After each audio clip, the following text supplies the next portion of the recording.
Question 26 का B part देखिए। In triangle A B C P and Q are the points on A B and A सी।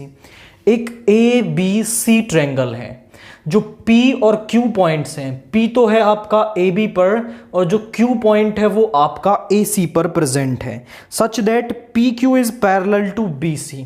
जो ये PQ है ना वो इस BC के क्या है, हमें यहां पर पैरेलल दे रखी है। तो गिवन डाटा अगर हम यहां पर लिखें तो गिवन हमारे पास क्या है, गिवन है हमारे पास PQ is parallel to BC। ये हमें क्या है आपका यहां पर गिवन है। एंड इसके बाद वो क्या कह रहा है, प्रूव दैट मीडियन AD, जो AD मीडियन है वो आपका बाइसेक्ट करती है, जो A median on BC AD वो इस PQ को बाइसेक्ट करती है।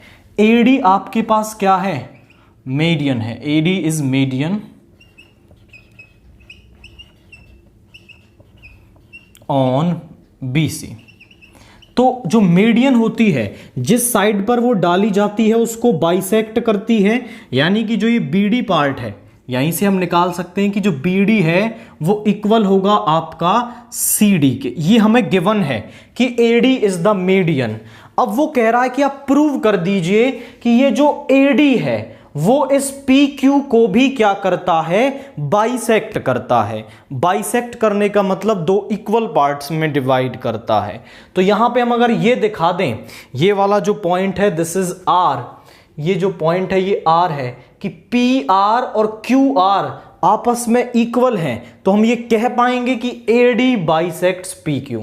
तो आप यही यहां पर लिखेंगे कि आपका जो टू प्रूव क्या है, टू प्रूव है हमारे पास कि AD बाइसेक्ट PQ।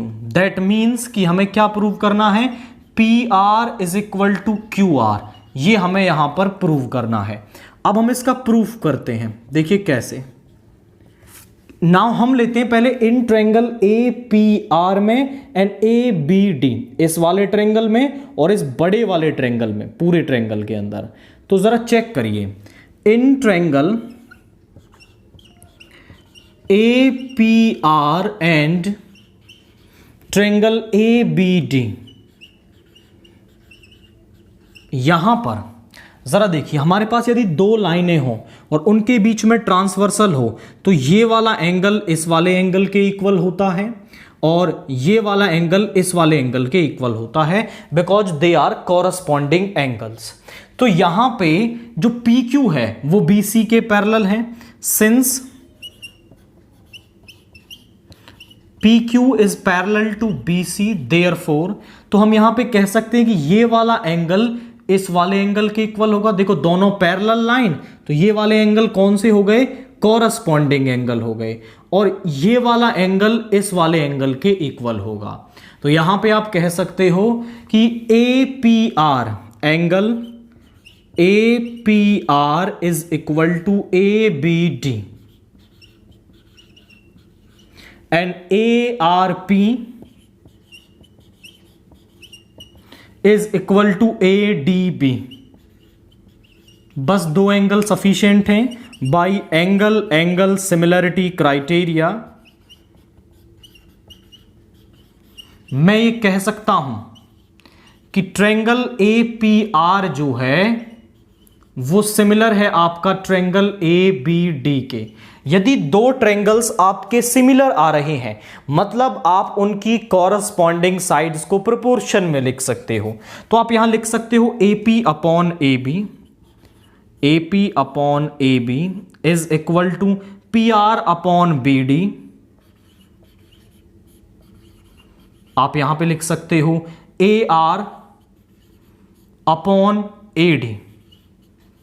अब जरा देखिए यहां पे ना मैं कौन से वाले दो पार्ट यूज कर लूंगा, यहां में ये तीनों इक्वल हैं तो यहां मैं ये भी कह सकता हूं विच इंप्लाइज कि जो AR अपॉन AD है वो किसके इक्वल है, PR अपॉन BD के इक्वल है। इसे नाम दे दो फर्स्ट।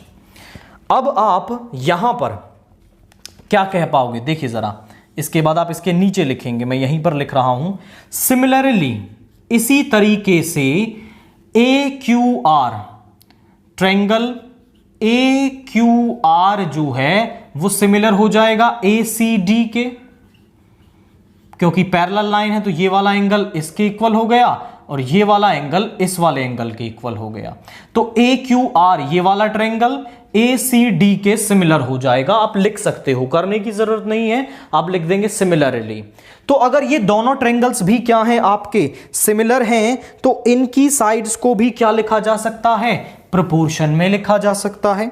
तो हम लिख देते हैं A Q upon A C is equal to Q R upon C D is equal to A R upon A D.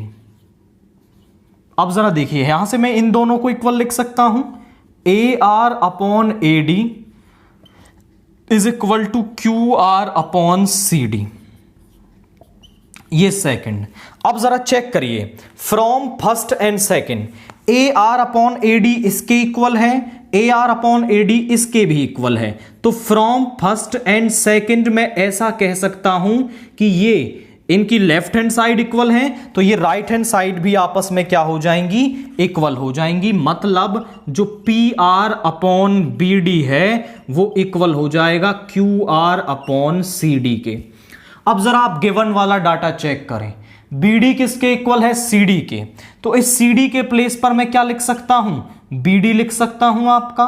तो QR अपॉन BD, BD से BD कैंसिल हो जाएगा क्योंकि लेंथ है, तो यहां से क्या आ गया, PR is equal to QR।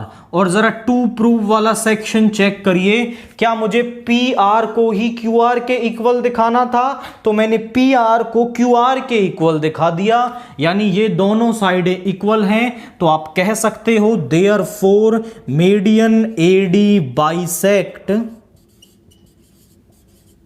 किसको बाइसेक्ट करती है, वो आपका इस PQ साइड को बाइसेक्ट करती है। क्वाइट सिंपल लॉजिक हमने यहां पे यूज किया है, इन दोनों ट्रायंगल्स को सिमिलर दिखाया, इनकी साइड को प्रोपोर्शन में लिखा, फिर हमने कह दिया कि ये भी सिमिलर तरीके से सिमिलर होंगे, इनकी साइड्स को प्रोपोर्शन में लिखा। वहां से जरूरी रिजल्ट को यूज करके PR को QR के इक्वल दिखा दिया, और जैसे ही PR QR के इक्वल हो गया है, हम कह सकते हैं कि जो AD है वो इस PQ को क्या करती है, बाइसेक्ट करती है। क्वेश्चन 27 देखिए, The sum of two numbers is 18 and the sum of their reciprocals is 9/40. Find the numbers. तो हम वो नंबर्स मान लेते हैं कि दो नंबर्स क्या हैं हमारे जिनका सम 18 है। तो हम मान लेते हैं कि लेट द फर्स्ट नंबर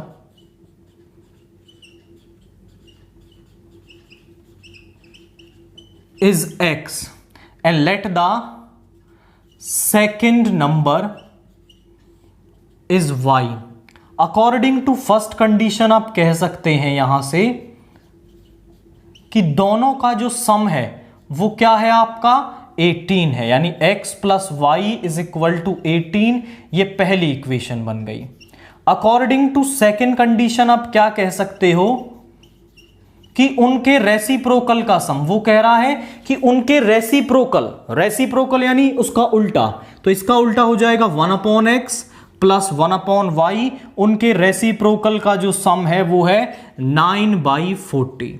आप जरा यहां से देखिए, अगर मैं x को इधर ले आऊं तो मैं यहां से लिख सकता हूं y is equal to 18 minus x, तो जहां भी y है वहां पर रख दो आप 18 minus x is equal to 9/40। LCM ले लो, दोनों मल्टीप्लाई में आ जाएंगे, x इंटू 18 माइनस एक्स। जब x से डिवाइड करेंगे ये कैंसिल हो जाएगा, मल्टीप्लाई होगी इससे 18 माइनस एक्स। जब इससे डिवाइड करेंगे ये कैंसिल हो जाएगा, यहां पे आ जाएगा x, that is 9/40। Cross multiply कर लो, 18 इंटू 40 और यहां पे आ जाएगा 9 इंटू, इसके अंदर मल्टीप्लाई कर देंगे 18x माइनस एक्स स्क्वायर।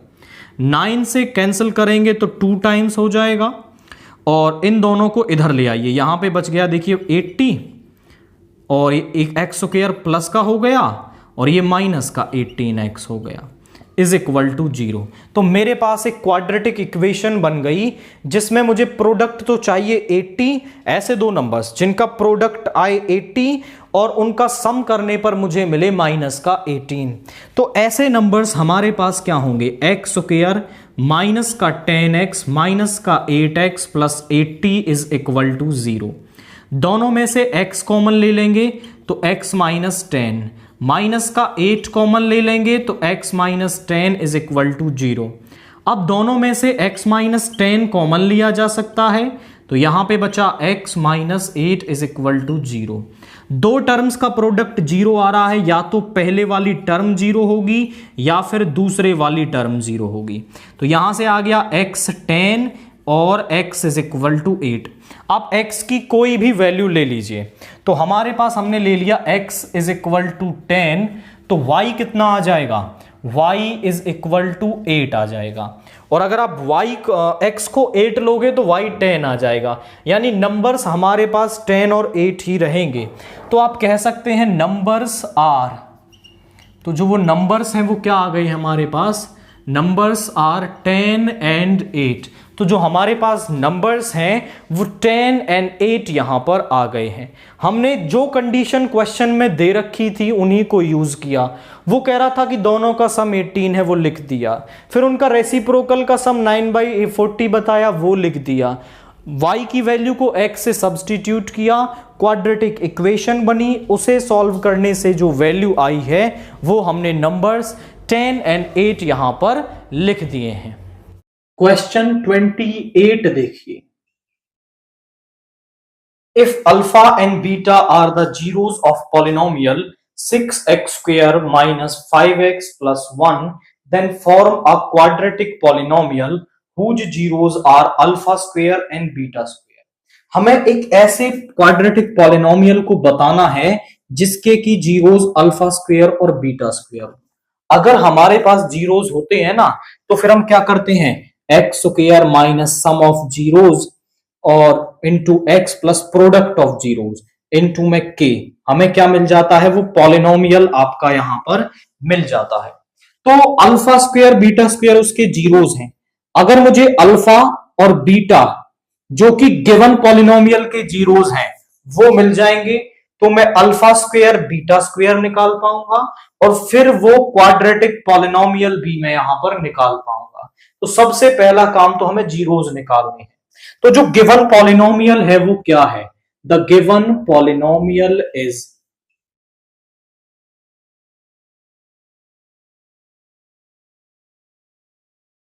वो हमारे पास क्या है, the given polynomial is px is equal to 6x square minus का 5x प्लस 1। करते हैं इसके फैक्टर।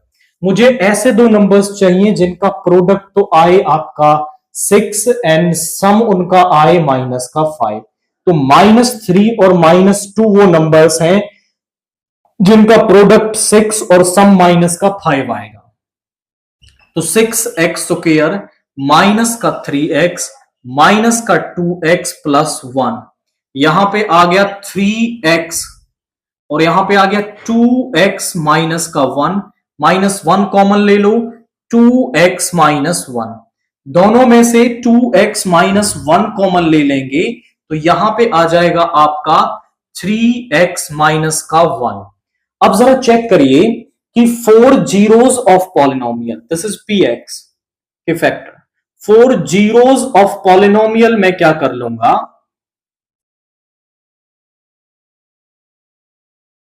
मैं इस px को किसके इक्वल रख दूंगा, 0 के इक्वल रख दूंगा। यानी 2x माइनस 1 इंटू में 3x minus 1 is equal to 0। दो फैक्टर्स का प्रोडक्ट 0 तभी होगा जब या तो उनमें से ये पहले वाला 0 होगा या फिर 3x माइनस 1 0 होगा। तो 1 को इधर ले आए, प्लस का 1, यहां पे 2x और यहां पे डिवाइड में आ जाएगा, which implies x is equal to 1/2।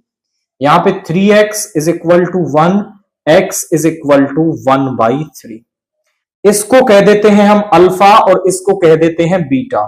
इसको बीटा इसको अल्फा कह लोगे तब भी कोई फर्क नहीं पड़ेगा। तो यहां पे अब मैं निकाल लू अल्फा स्क्वायर तो वो इसका स्क्वायर 1/4 एंड बीटा स्क्वायर हमारे पास क्या आ जाएगा 1/9। जो पॉलिनोमियल हमें निकालना है ये उसके जीरोज हैं, तो हम यहां पे कहेंगे पॉलिनोमियल whose zeros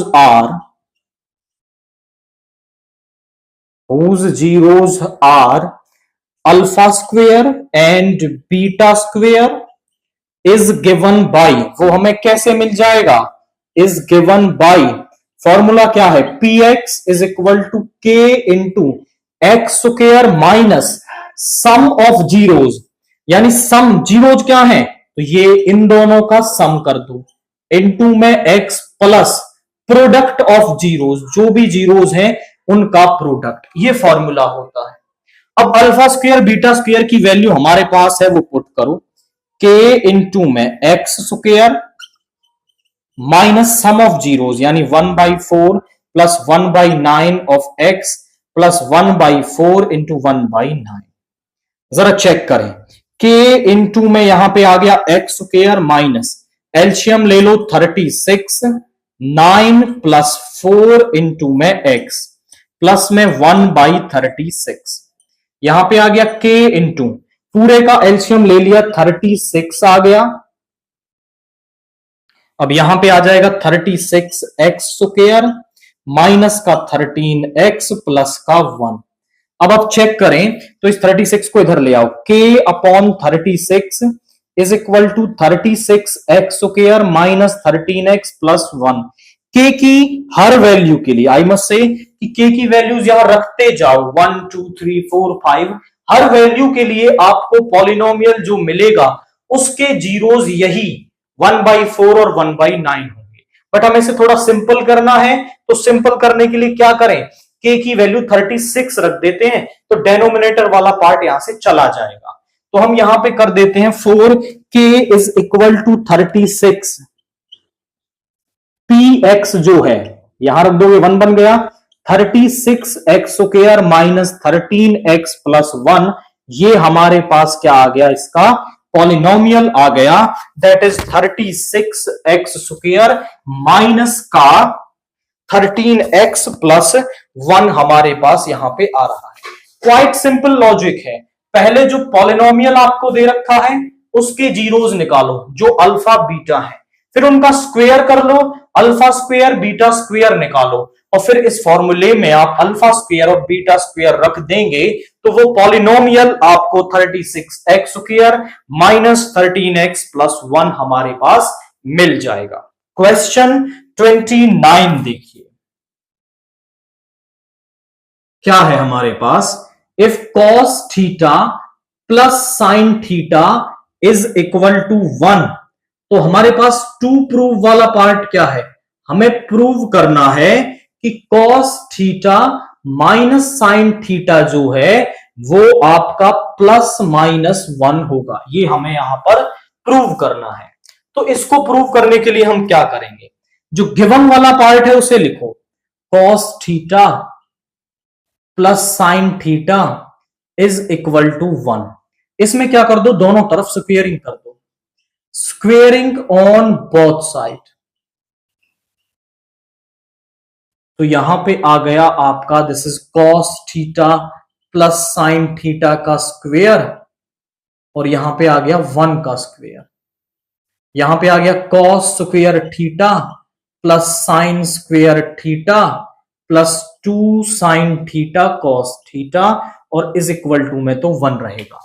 हमारे पास एक आइडेंटिटी होती है sine square theta plus cos square theta is equal to 1, इस cos स्क्वेयर थीटा को इधर ले आओ, तो यहां बचा sine square theta is equal to 1 minus cos square theta. अब इस साइन स्क्वेयर थीटा को इधर ले आओ, तो यहां पे बच गया cos स्क्वेयर थीटा, यानी साइन स्क्वेयर थीटा को आप लिख सकते हो 1 माइनस cos स्क्वेयर थीटा, और cos स्क्वेयर थीटा को आप लिख सकते हो 1 माइनस साइन स्क्वेयर थीटा, यहां लिख दो, तो यहां पे आ जाएगा आपका साइन स्क्वेयर थीटा के प्लेस पर 1 माइनस cos स्क्वेयर थीटा, और cos स्क्वेयर थीटा के प्लेस पर 1 minus sine square theta, plus 2 sine theta cos theta is equal to 1। 1 plus 1 2 हो गया, minus cos square theta minus का साइन स्क्वायर थीटा प्लस का 2 sine theta cos theta is equal to 1। अब बोले sir ऐसा क्यों किया है? ऐसा हमने इसलिए किया है ताकि मैं cos theta minus sine theta बना पाऊं, जो मुझे प्रूव करने वाले पार्ट में दे रखा है। तो यहां पर मैं अब देखिए जरा इसमें से माइनस कॉमन ले रहा हूं, तो ये बन गया कॉस स्क्वायर थीटा प्लस का साइन स्क्वायर थीटा, और ये माइनस हो जाएगा sine theta cos theta is equal to में 1।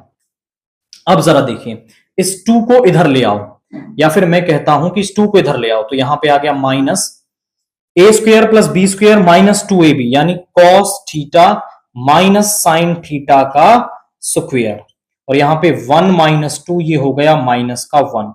इस माइनस को इधर ले आएंगे, या फिर आप कह सकते हो कि माइनस से माइनस कैंसिल हो गया, तो यहां पे आ गया cos theta minus sine theta का square is equal to 1। Square को जब आप इधर ले आओगे, cos theta minus sine theta is equal to में प्लस माइनस 1 हो जाएगा।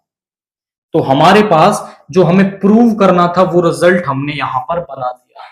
यहां आप ध्यान देखें तो sine a square plus b square minus 2ab मैं चाहता तो मैं इसे sine theta minus cos theta का स्क्वायर भी लिख सकता था, बट मैंने नहीं लिखा क्योंकि मुझे वही पार्ट लिखना है जो मुझे प्रूव करना है। तो जो मुझे प्रूव करना है मैं वही पार्ट यहां लिखूंगा, तो मेरे पास cos theta minus sine theta जो है वो आपका प्लस माइनस 1 यहां पर आ जाएगा। आपने ये रिजल्ट यहां यूज कर लेना है और फिर आपका प्रूव करने वाला पार्ट यहां पे बन जाएगा। क्वेश्चन 30 का ए पार्ट देखिए। The minute hand of a wall clock is 18 centimeter long. Find the area of the face of the clock described by the minute hand in 35 minutes. हमारे पास एक वॉल क्लॉक है जो कुछ इस तरीके की होती है, उसकी एक मिनट हैंड है जिसकी की जो लेंथ है वो है आपकी 18 सेंटीमीटर। अब देखिए यहां से जब वो रोटेट करके आएगी यहां तक होंगे 30 मिनट्स और 35 मिनट्स कुछ यहां तक होंगे। तो इतने टाइम में ये वाला एरिया जो फेस उसने डिस्क्राइब किया है उसका एरिया आपको यहां पर बताना है। अब ये ना आपका यहां पर एक सेक्टर बन रहा है, सेक्टर बन रहा है, ये 18 है तो ये भी 18 होगा, और अगर ये एंगल आपको पता चल जाए तो फिर आप क्या कह सकते हो, इस सेक्टर का एरिया निकाल पाएंगे जो उस मिनट हैंड ने यहां पर डिस्क्राइब किया है। मैं आपके पास लिखता हूं, यहां पे क्या होता है, ये क्लॉक है, यहां पर ये मिनट हैंड है, जब ये यहां से चलकर वापस यहीं तक आती है तो कितना टाइम कवर कर लेती है, 60 मिनट, और एंगल कितना कवर कर लेती है, पूरा एंगल बनाती है यानी 360 डिग्री। यानी कि जो एक मिनट हैंड है वो 60 मिनट में आपका 360 डिग्री एंगल डिस्क्राइब करती है। तो यही मैं यहां पर लिख रहा हूं, a minute hand describe angle in describe angle in 60 minute. 60 minute में वो कितना एंगल बनाएगी, दैट इज 360 डिग्री। और मैं आपसे कहूं minute hand describe angle in 1 minute, 1 minute में कितना एंगल बनाएगी, दैट इज वो होगा 360 ओवर 16, 6 टाइम कैंसिल हो जाएगा यानी वहां आपका आ जाएगा 6 डिग्री। 1 मिनट में वो एंगल कितना बनाएगी, 6 डिग्री। अब आपको ये पता चल गया कि जो मिनट हैंड है वो 1 मिनट में 6 डिग्री का एंगल बनाती है। हमारा जो क्वेश्चन है उसके अंदर जो मिनट हैंड है वो कितना स्वेप्ट हुई है, 35 मिनट। तो 35 मिनट में उसने कितना एंगल बनाया होगा, 35 मिनट्स के अंदर उसने एंगल बनाया होगा 6 डिग्री इंटू 35, यहां पे आ गया 03210 डिग्री। तो अब हम यहां निकाल सकते हैं क्योंकि हमें सेंट्रल एंगल मिल गया है, area of the face described by area of the face described by minute hand in 35 minute is given by, वो फॉर्मूला क्या हो जाएगा, वो हमारे पास हो जाएगा theta over 360 into pi R square. तो यहां पे थीटा हमारे पास है 210 degree over 360 into pi is 22/7 and R is nothing more than, ये जो मिनट हैंड की लेंथ है वो आर है। तो यहां पे आ गया 18 इंटू 18, 0 से 0, 18 से 2 टाइम, 2 से 11, 7 से 3 टाइम्स। तो यहां पे आ गया 33 इंटू 18, यानी कि यहां पे आ गया 594 सेंटीमीटर स्क्वायर। तो यहां पर जो उस मिनट हैंड ने फेस डिस्क्राइब, जो एरिया डिस्क्राइब किया है उसके फेस से, उसका जो एरिया है वो 594 सेंटीमीटर स्क्वायर यहां पर आ रहा है। क्वेश्चन 30 का बी पार्ट देखिए। AB is a chord of a circle centered at O such that, हमारे पास क्या है, एक सर्कल है, उसमें आपका AB क्या है, कोई कोड है, AB is a code, this AB is a code centered at O, और जो AOB एंगल है वो 60 डिग्री दे रखा है। If OA is equal to 14, OA is 14, ये 14 है तो ये भी 14 हो जाएगा बिकॉज बोथ आर रेडियस। वो कह रहा है find the area of the minor segment, minor segment यानी कि ये वाला एरिया आपको निकालना है। तो मैं आपसे कहूंगा आप कैसे निकालोगे, हम यहां पर क्या करेंगे, हम यहां इसके अंदर इसका एरिया निकाल लेंगे, यानी कि इस पूरे सेक्टर का, फिर उसमें से इस ट्रायंगल का एरिया सब्ट्रैक्ट कर देंगे, तो ये माइनर सेगमेंट का एरिया ही यहां पर बच जाएगा। तो मैं यहां पे कहता हूं कि दे क्या रखा है हमें, AOB यानी कि सेंट्रल एंगल हमें कितना दे रखा है, central angle is equal to हमारे पास है 60 डिग्री, और यहां पे कहें OA is equal to AB, जो दोनों है वो हमारे पास 14 सेंटीमीटर यहां पर दे रखे हैं। तो अब हम यहां पे कह सकते हैं कि इसको कुछ नाम दे दीजिए यहां पे C। तो area of sector, area of sector OACB is equal to, वो क्या हो जाएगा, theta over 360 into pi R square. यहां पे थीटा है 60 degree over 360 into pi is 22/7, R is 14 into 14। यहां पे ये हो गया 6, 7 से 2 टाइम, और ये आपका यहां पे हो जाएगा 6, 2 से 3 टाइम्स। तो यहां पे 2 से आपका ये हो गया, दिस इज 6, 7 से 2, 2 से 3 टाइम्स, 22 इंटू 14 ओवर 3,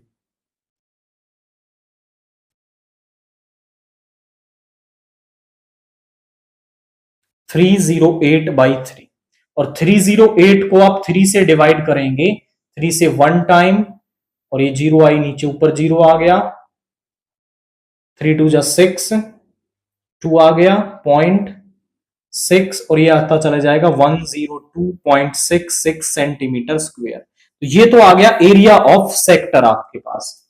अब आप निकालेंगे area of triangle, area of triangle OAB। अब ना एरिया ऑफ ट्रायंगल को निकालने में बड़ा कंफ्यूजन रहता है, तो यहां पे बुक के अंदर डिफरेंट मेथड्स इस्तेमाल कर रखे हैं। मैं आपको एक यूनिक मेथड बताता हूं जिससे आप कैसा भी एरिया हो, ये इक्विलेटरल है, इक्विलेटरल आ जाए आपके पास, कैसा आ जाए, राइट एंगल आ जाए, मतलब कैसा भी आपके पास आ जाए उसका एरिया आप निकाल पाएंगे। अगर आपके पास ये एक ट्रायंगल है, दिस इज अ ट्रायंगल, उसकी ये साइड है A और B, उनके बीच में एंगल बन रहा है थीटा, तो एरिया ऑफ ट्रायंगल होता है 1/2 AB sin थीटा। इसी से हमने सारे फॉर्मूले ड्राइव किए हैं। मान लो हमारे पास ये एक इक्विलेटरल ट्रायंगल है, तो इसका एरिया क्या होता है, √3/4 A स्क्वेयर, ये फॉर्मूला होता है हमारे पास। और मैं कहूं कि इक्विलेटरल ट्रायंगल के सारे एंगल 60 डिग्री होते हैं, यहीं पे हम अपने फॉर्मूले में पुट करें 1/2, दोनों साइड A इंटू A, और साइन 60, साइन 60 होता है √3/2 ये है 1/2 a², यानी हो गया √3/4 a²। ये एक ऐसा यूनिक फॉर्मूला है जो आपको हर ट्रायंगल का एरिया निकाल के दे सकता है, चाहे वो कैसा भी आ जाए। तो यहां पे अब हम अपने ट्रायंगल का एरिया भी इसी फॉर्मूले का यूज करके निकाल लेंगे। तो 1/2 ab sin theta, 1/2 a is 14, b is also 14 and sin theta that means sin 60। ये आ गया 2 से 7, 7 into 14 और ये होता है √3/2। 2 से 7 ये आ गया 49 into √3 की वैल्यू को यूज करने के लिए उन्होंने कहा है कि आप 1.73 यूज कर लो। पॉइंट हटाओ, नीचे 100 आ गया। 173 को आप 49 से मल्टीप्लाई कर दीजिए।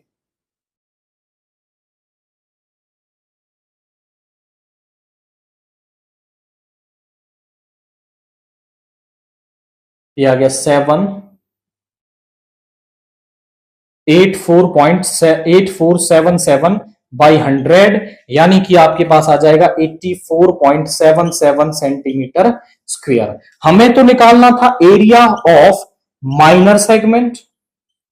हमें क्या निकालना है? Area of minor segment. वो हमारे पास होगा area of sector minus area of triangle. तो एरिया ऑफ सेक्टर कितना आया है? वो आया है 102.66, ये आया है 84.77।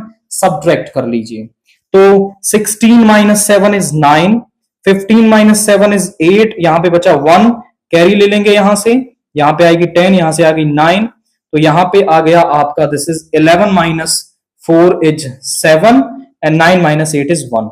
तो एरिया क्या आ गया? 17.89 सेंटीमीटर स्क्वायर। तो माइनर सेगमेंट का जो एरिया है वो 17.89 हमारे पास यहां पे आ रहा है। तो आप समझे कि हमें लॉजिक क्या यूज किया है। हमने सेक्टर का एरिया निकाल लिया, आफ्टर दैट ट्रायंगल का एरिया निकाल दिया, और फिर सेक्टर के एरिया में से ट्रायंगल का एरिया सब्ट्रैक्ट कर देंगे तो हमें जो ये माइनर सेगमेंट मिल रही है इसका एरिया यहां पर मिल जाएगा। क्वेश्चन 31 देखिए, prove that √3 is an irrational number. तो ये जो क्वेश्चन है √3 को इर्रेशनल प्रूव करना, ये हम प्रीवियस वीडियोस में डिस्कस कर चुके हैं। अगर आप इसे देखना चाहते हैं तो यहां क्लिक करके आप वो वाली वीडियो देख सकते हैं जहां पर हमने इसको एक्सप्लेन किया है। सेक्शन डी से क्वेश्चन 32 का ए पार्ट देखिए। Solve the following system of linear equations graphically. हमारे पास सिस्टम ऑफ लीनियर इक्वेशंस दे रखा है और हमें इसे ग्राफिकली सॉल्व करना है। सॉल्व करने का मतलब है एक्स और वाई की वैल्यू निकालनी है। एक्स और वाई की वैल्यू निकालने के लिए हम substitution, elimination, cross multiplication method का यूज करते थे। तो यहां पर इसका सोल्यूशन निकालने के लिए हम यूज करने वाले हैं ग्राफिकल मेथड। हमें ये माइंड में क्लियर है कि आपका जो लीनियर इक्वेशन इन 2 वेरिएबल है उसका ग्राफ एक स्ट्रेट लाइन होती है। अब अगर ये 2 लाइन है तो कहीं ना कहीं इंटरसेक्ट करेंगी, और जो इनका पॉइंट ऑफ इंटरसेक्शन होगा वही आपका सोल्यूशन होगा। पहले वाली x की वैल्यू, दूसरे वाली y की वैल्यू। तो यही कंसेप्ट हम यहां यूज करने वाले हैं। हम इनका ग्राफ बनाएंगे और ग्राफ में जहां भी ये इंटरसेक्ट करेंगी वो पॉइंट्स इसका क्या होंगे? आपका सोल्यूशन होंगे। तो किसी भी लाइन का सोल्यूशन ग्राफ बनाने के लिए हमें उसके 2 सॉल्यूशंस की नीड होती है। तो हम पहले वाली इक्वेशन में इसका ग्राफ बनाते हैं। पहले वाली equation, graph of x + 2y is equal to 3। तो यहां पे आ गया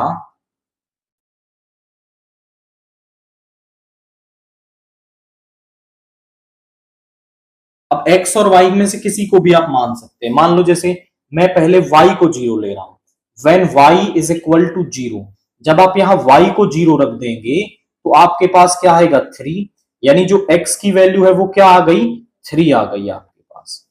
और जब आप यहां y को ले लोगे 1, when this y is equal to 1, तो जब आप y को 1 ले लेंगे तो x + 2 × 1 इज इक्वल टू 3 और यहां से आ गया x is equal to 3 minus 2 which implies x is equal to 1। तो जब y 0 है तो x है 3 और जब y 1 है तो x है आपका 1। ऐसे ही दूसरे वाली का ग्राफ बनाएंगे, ग्राफ ऑफ आपके पास इक्वेशन है 2x माइनस 3y और इस 8 को इधर ले आएंगे तो ये माइनस का हो जाएगा। इसके भी हमें दो सॉल्यूशंस की नीड होगी, तो यहां पर हम बना लेते हैं एक्स वाई। हम कोशिश ये करेंगे कि हम एक्स वाई की वो वैल्यूज लें जिनके लिए वो एक दूसरे को फ्रैक्शन में ना बने, क्योंकि फ्रैक्शन वाली वैल्यू को ग्राफ पेपर पे ड्रा करना आपके लिए थोड़ा सा टिपिकल हो जाएगा। तो आप देखिए जरा, मैं यहां पे क्या ले रहा हूं, मैं अगर इस y को 1 लेता हूं तो ये बनेगा आपका इधर जाके प्लस का 5, यानी नहीं बनेगी बात। और अगर हम यहां पर y को 0 ले लेते हैं, when this y is 0, तो यहां देखिए 2x minus 3 into 0 is equal to minus 8, यानी 2x is equal to minus 8 और x की वैल्यू आ जाएगी माइनस 8/2 यानी 4x is equal to minus 4 आ गया। तो यहां पे जब 0 है तब ये माइनस 4 आ गया। इसके बाद अगर हम यहां पे दूसरा पॉइंट लें, यदि मैं x को 1 ले लेता हूं, x को मैं ले लेता हूं आपका 1, तो ये इधर जाके बन जाएगा आपका माइनस का 2। और अगर हम x को ले लेते हैं माइनस का 1, when x is equal to minus 1, तो 2 इंटू माइनस 1 माइनस का 3y is equal to minus 8, इधर ले आओ, माइनस का 3y माइनस 8 प्लस का 2 हो जाएगा माइनस 6 माइनस 3, ये 2 टाइम्स हो गया, यानी y की वैल्यू आ गई 2। When x is minus 1 y की वैल्यू है 2। अब देखो, ऐसा नेसेसरी नहीं है कि जो वैल्यूज मैंने ली वो आप लें, आप कोई और वैल्यू लेकर भी निकाल सकते हो। फ्रैक्शन में आएगा, थोड़ा कैलकुलेशन आपको करना पड़ेगा और फिर आप इसे कर पाएंगे। तो देखिए, अब हम बनाते हैं इसका ग्राफ।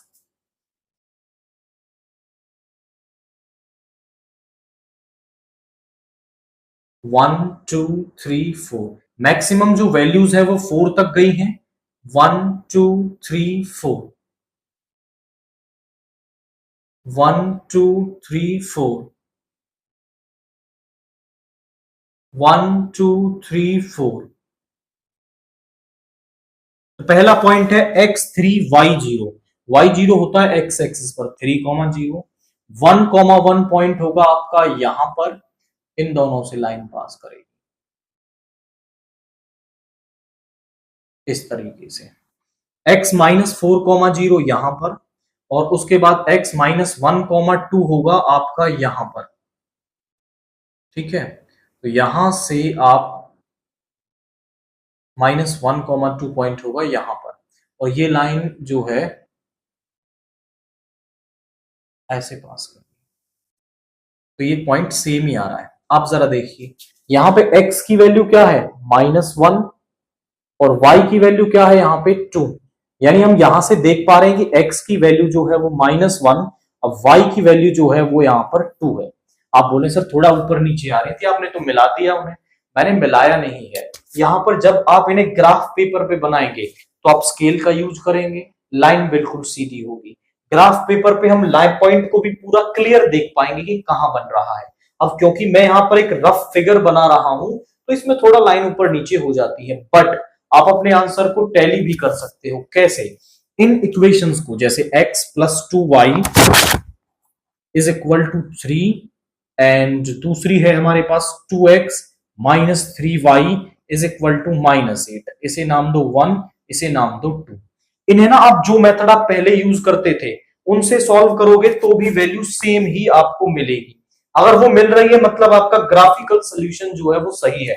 सर एक बार टैली कर लेते हैं।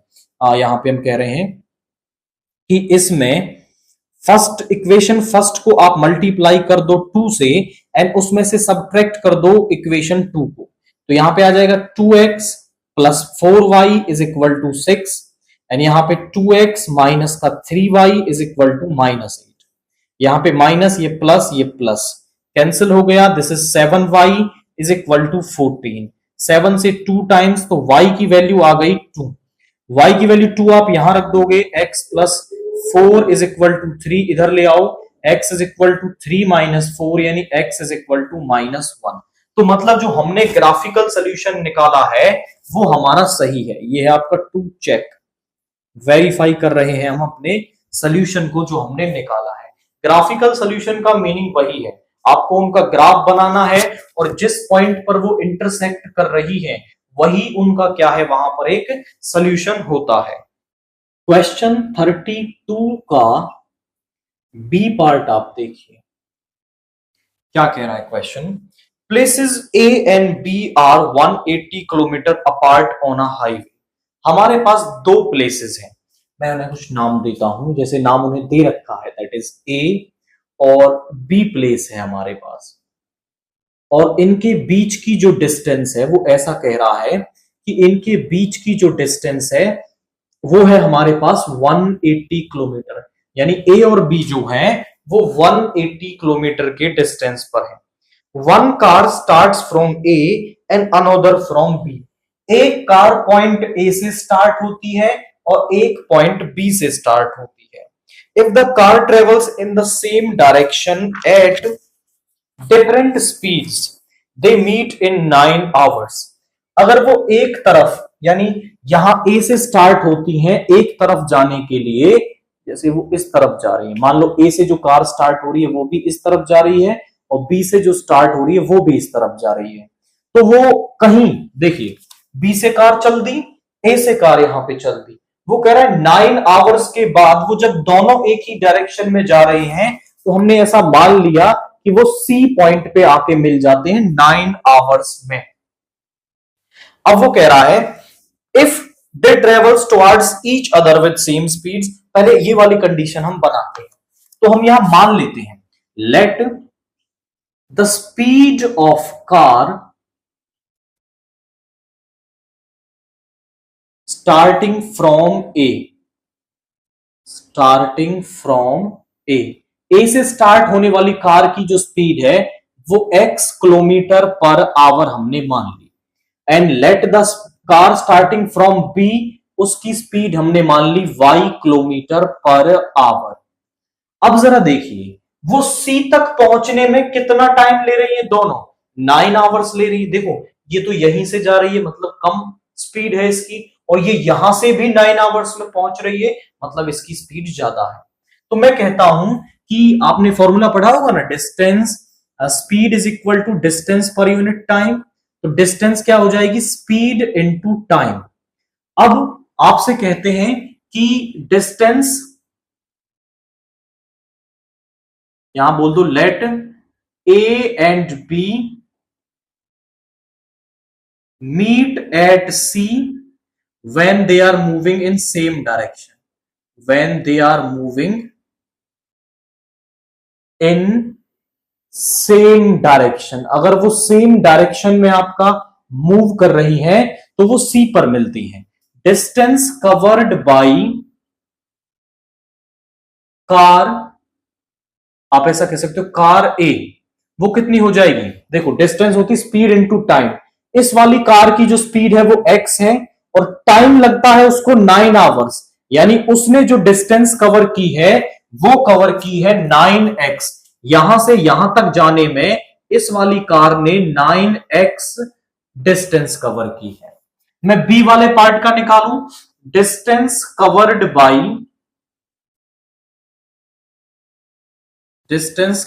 बाई कार बी, तो वो जरा देखिए यहां पे इसकी स्पीड है y और इसको भी टाइम लगता है 9 आवर्स, यानी कि 9y, और इस बी वाली कार ने यहां से यहां जाने में 9y डिस्टेंस कवर की है। अब जरा देखिए, अब अकॉर्डिंग टू क्वेश्चन हम ले लें तो यहां पे क्या हो जाएगा, जरा चेक करें। पूरी डिस्टेंस है 9x माइनस, उसमें से अगर मैं ये डिस्टेंस सबट्रैक्ट कर दूं, या फिर मैं कह दूं कि जो पूरी डिस्टेंस है वो है 9x, और जो पूरी डिस्टेंस यानी कि आप कह सकते हो कि पूरी डिस्टेंस जो AC है, पूरी distance AC is equal to AB plus BC, वो क्या होगा AB प्लस BC। AC जो है वो मेरे पास है 9x, मैंने अभी निकाली, ए बी जो है वो है 180 और बी सी हमने अभी निकाली वो है 9y।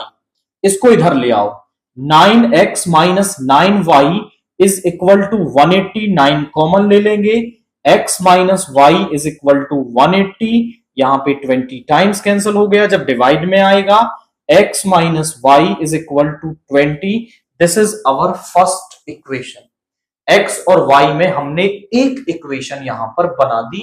ये जो पहला केस था जब दोनों कार एक ही तरफ मूव कर रही। अब दूसरा केस भी यहां पर है कि मान लो कार यहां पर है ए पॉइंट पे, कार यहां पर है बी पॉइंट पे। अब अगर वो एक दूसरे की तरफ मूव कर रही हैं तो हम कहते हैं कि वो मान लो सम यहां इस डी पॉइंट पे मिल रही है, क्योंकि अगर वो एक दूसरे के तरफ मूव करेंगी तो बीच में ही कहीं ना कहीं मिलेंगी। तो यहां पर जो ये पूरी डिस्टेंस है दैट इज 180 किलोमीटर, वो तो प्रेजेंट है। अब मैं आपसे कहता हूं if the car moves, if the cars moves towards each other, अगला केस वो कह रहा है कि वो एक दूसरे के तरफ मूव करती है। If they move towards each other with the same speeds before, उसी स्पीड के साथ जो पहले मूव कर रही थी, they meet in an hour, वो एक घंटे में मिल जाती हैं आपस में। What are the speed of the cars, तो हमें ये एक्स वाई की वैल्यू बतानी है जो स्पीड ऑफ कार्स है। तो अब वो एक घंटे में मिल रही हैं, तो मैं if the car moves towards each other they meet at D, हमने ऐसा बोल दिया कि वो डी पर मिलती हैं आकर के। अब ये ग्राफ आपको बनाना पड़ेगा अगर डी का एक्सप्लेनेशन आप दे रहे हैं। तो car distance covered by car A to D, मैं लिख रहा हूं distance covered by car A from A to D, वो जरा चेक करिए स्पीड कितनी है इसकी। डिस्टेंस का formula speed into time, speed तो इसकी x ही है और d तक पहुंचने में ये ले रही है 1 घंटा, यानी कि आपका इसका आ गया distance x। Distance covered by car b from b to d, from b to d, b से d तक आने में इसको कितना डिस्टेंस लगती है, स्पीड है इसकी y, इसको भी 1 घंटा लगता है तो y, यानी कि मैं कह सकता हूं यहां से यहां जाने में इसने डिस्टेंस कवर की है x और इसने डिस्टेंस कवर की है y। क्वाइट सिंपल हो गया क्योंकि हम डिस्टेंस निकाल सकते हैं। अब यहां पर अकॉर्डिंग टू क्वेश्चन आप देखो तो जो पूरा ए बी है, ए बी को आप लिख सकते हो A D plus D B. आप ध्यान से देखिए ए डी कितना आया है x, डी बी कितना आया है y और ए बी कितना है 180, यानी x plus y is equal to 180। अब जरा आप चेक करो एक्स वाई में दो लीनियर इक्वेशन बन गई। अब तो क्वाइट सिंपल हो गया क्वेश्चन को करना, आप कोई सा भी मेथड यूज कर सकते हैं। अब मुझे दिख रहा एलिमिनेशन, वहां माइनस का वाई यहां प्लस का वाई, दोनों को ऐड कर देंगे, एडिंग फर्स्ट एंड सेकेंड, तो यहां पे आ जाएगा x minus y is equal to 20, x plus y is equal to 180, ये कैंसिल हो गया, 2x is equal to 200 and x is equal to 100 kilometre per hour. अब x की वैल्यू फर्स्ट में रख दो, putting x is equal to 100 in first, यहां रख दिया 100 माइनस का y इज इक्वल टू 20, इसको इधर is equal to y is equal to 80। तो स्पीड ऑफ कार ए, तो कार ए की जो स्पीड है वो आ गई 100 kilometre per hour and speed of car B जो है वो आ गई 80 किलोमीटर पर आवर। ये एक क्वाइट सिंपल टाइप का क्वेश्चन था, बस थोड़ा दिमाग आपको लगाना पड़ेगा इन इक्वेशंस को बनाने में, और जैसे ही आप ये इक्वेशंस बना लेंगे ना फिर कोई दम नहीं है क्वेश्चन में, आप इन्हें सॉल्व करेंगे और एक्स वाई की वैल्यू आपको यहां पर मिल जाएगी। नाउ क्वेश्चन 33 देखिए, prove that the length of tangents drawn from an external point to a circle are equal, and इसके बाद भी हमें क्वेश्चन दे रखा है। तो पहले हम ये वाला पार्ट प्रूव करते हैं कि किसी एक्सटर्नल पॉइंट से किसी सर्कल पर ड्रा की हुई जो टेंजेंट्स होती हैं उनकी जो लेंथ है वो इक्वल होती है। मैं मान लेता हूं कि वो जो एक्सटर्नल पॉइंट है वो P है, ये वाला पॉइंट A है जो पॉइंट ऑफ कांटेक्ट है, और ये वाला पॉइंट जो है वो है B आपका। तो यहां पे मान लेते हैं let from P tangents are drawn, from P tangents PA and PB are drawn to circle। अब मुझे ये प्रूव करना है, टू प्रूव क्या है मेरे पास कि ये जो लेंथ ऑफ टेंजेंट्स है यानी PA जो है वो इक्वल है आपका PB के। उसके लिए मैं यहां पर थोड़ी सी ना कंस्ट्रक्शन करूंगा। Two circle with centre O, ऐसा लिख देना आप, विद सेंटर O। यहां पे आपका O इसका सेंटर है। तो हम क्या कर रहे हैं कि join AO and BO, AO और BO को हम क्या कर देंगे, यहां पे ज्वाइन कर देंगे। ये हमने कंस्ट्रक्शन कर ली। AO BO एंड PO, और PO को भी हमने क्या कर दिया, ज्वाइन कर दिया। ये हमने कंस्ट्रक्शन कर ली है कि A और O को हम ज्वाइन करेंगे, B और O को हम ज्वाइन करेंगे, और P और O को हम ज्वाइन कर देंगे। अब आप देखें कि हम कंसेप्ट क्या यूज करने वाले हैं।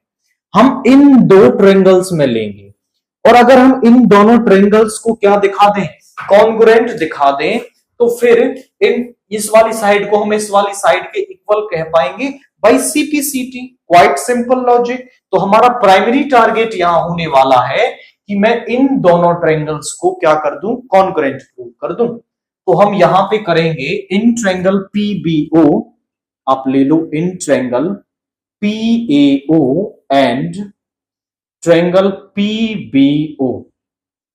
जरा चेक करिए, यहां पे मैं कह सकता हूं कि ये वाला जो एंगल है वो भी 90 का, ये वाला वो भी 90 का, क्योंकि रेडियस जो है वो पॉइंट ऑफ कांटेक्ट को ज्वाइन करते हैं तो वो उस पर परपेंडिकुलर होती है टेंजेंट पर। तो हम यहां पे कह देंगे angle PAO is equal to angle PBO, क्योंकि दोनों ही किसके हैं, 90 डिग्री के, because radius is perpendicular to tangent.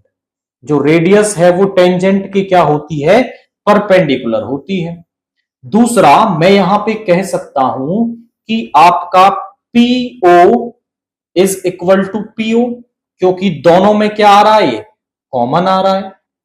उसके बाद हम कह सकते हैं कि AO is equal to BO, AO is equal to BO, ये क्या है, रेडियस है। जरा चेक करिए, ये तो 90 डिग्री का यानी राइट एंगल मिल गया, और राइट एंगल के सामने वाली साइड होती है हाइपोटेनियस, वो भी दोनों की इक्वल है, और उसके अलावा एक और साइड इक्वल मिल गई by RHS, right hypotenuse side.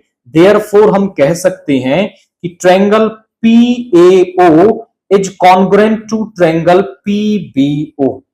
ये दोनों क्या हो गए, आपस में कॉन्ग्रुएंट हो गए। तो यहां से अब मैं कह सकता हूं PA is equal to PB, PA is equal to PB because by CPCT, hence proof। तो पहले वाला पार्ट हमने प्रूव कर दिया कि tangents drawn from an external point are equal. उसके बाद क्वेश्चन कह रहा है using above result find the length of BC of triangle ABC। ABC हमारे पास एक ट्रायंगल है, और इस BC की लेंथ मुझे यहां पर निकालनी है।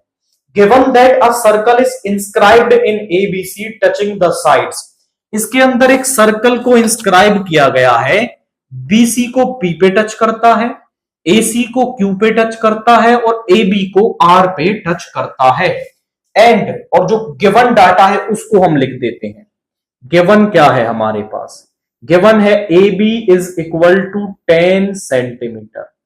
जो AB है वो आपका वो है 10 सेंटीमीटर, ये दे रखा है। दूसरा AQ इज इक्वल टू हमारे पास है 7 सेंटीमीटर, एंड CQ हमारे पास है, दिस इज 7 सेंटीमीटर। और सी क्यू जो है वो है हमारे पास 5 centimetre. C Q is 5 centimetre. अब जरा देखिए, हमें निकालना है बीसी। यहां पर हम एक क्वाइट सिंपल लॉजिक यूज करेंगे। देखिए, सी एक एक्सटर्नल पॉइंट है, तो यहां से मैं कह सकता हूं कि सी क्यू और सीपी टेंजेंट हो जाएंगी, तो C Q is equal to CP होगा।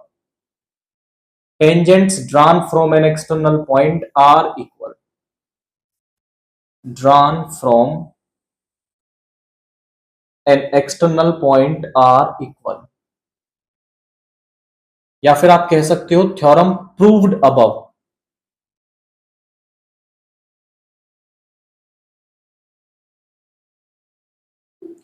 सिमिलर ए भी एक एक्सटर्नल पॉइंट है, ए आर और ए क्यू, तो ये भी इक्वल हो जाएंगे। A Q is equal to A R by same result.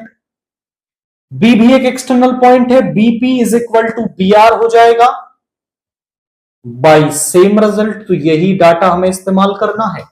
देखिए, सी क्यू और सीपी आपस में इक्वल है। CP is equal to C Q, और सी क्यू कितना दे रखा है हमें 5 सेंटीमीटर, यानी सीपी भी हमें क्या मिल गया 5 सेंटीमीटर मिल गया। मुझे निकालनी है बीसी। सीपी तो मुझे मिल गया, अगर मुझे बीपी और मिल जाए तो बीसी मिल जाएगी, क्वाइट सिंपल हो जाएगा। आप जरा देखिए, ए क्यू और ए आर जो है वो इक्वल है आपका ए क्यू के, और जो है 7 सेंटीमीटर, यानी ये वाली साइड भी कितनी आ गई 7 आ गई। अब मेरे पास ये पूरी साइड 10 है, तो ये वाली साइड में पूरे में से सब्ट्रैक्ट करके निकाल सकता हूं। तो जो बी आर है, बी आर वो इक्वल हो जाएगा A B minus A R. A B पूरा है 10, उसमें से सब्ट्रैक्ट कर दिया ए आर दैट इज 7, तो ये आ गया 3 सेंटीमीटर, यानी जो बी आर है वो मेरे पास आ गया है 3 सेंटीमीटर। तो अब मैं यहां पे कह सकता हूं कि जो बीपी है ना, बीपी किसके इक्वल है बी आर के इक्वल है, और वो आया है 3 सेंटीमीटर। मुझे निकालना था बीसी। बीसी को मैं ऐसा लिख सकता हूं बीपी, ये आ गया 3 सेंटीमीटर।